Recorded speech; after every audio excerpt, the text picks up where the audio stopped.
Shri GS Jayalal, ബഹുമാനപ്പെട്ട മുഖ്യമന്ത്രി. Sir, എൻ്റെ നിയോജക മണ്ഡലത്തിൽ പരവൂർ മജിസ്ട്രേറ്റ് കോടതിയിലെ അസിസ്റ്റന്റ് പബ്ലിക് പ്രോസിക്യൂട്ടർ അനീഷിയ 21/1/2024 സ്വന്തം വീട്ടിൽ ആത്മഹത്യ നിലയിൽ കണ്ടെത്തുകയുണ്ടായി. സർ, മാവേലിക്കര സെഷൻസ് കോടതി ജഡ്ജി അജിത് കുമാറാണ് അനീഷിയുടെ ഭർത്താവ്.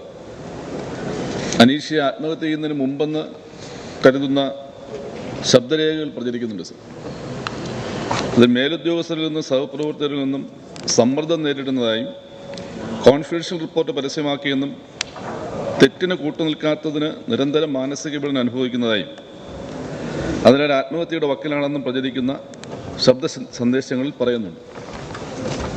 തൊഴിലിടത്തിൽ നേരിടേണ്ടി വരുന്ന മാനസിക പീഡനം സംബന്ധിച്ച സൂചനകളും ഡയറി കുറിപ്പുകളും ഉള്ളതായിട്ട് പറയപ്പെടുന്നു. സാർ, ഈ ആത്മഹത്യയുമായി ബന്ധപ്പെട്ട് കൂടുതൽ കാര്യക്ഷമവും ശക്തവുമായ അന്വേഷണം അനിവാര്യമാണ്.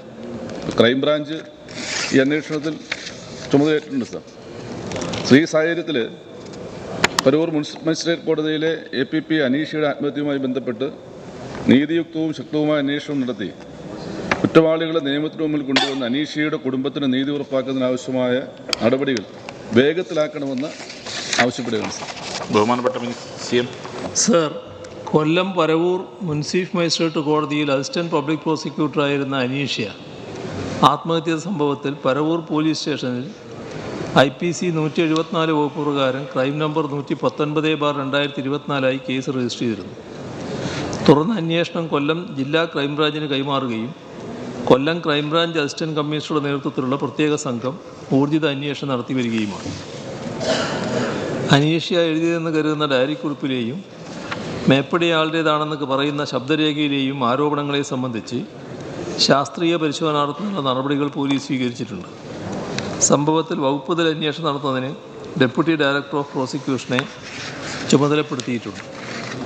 സംഭവത്തിൽ ആരോപണ വിധേയരായ Kollam prosecution deputy director Shri Abdul Jaleel, Paravur judicial first class magistrate കോടതിയിലെ assistant public prosecutor Shri Shyamkrishna KR എന്നിവരെ അന്വേഷണ വിധേയമായി സർവീസിൽ നിന്ന് സസ്പെൻഡ് ചെയ്ത് ഉത്തരവായിട്ടുമുണ്ട്.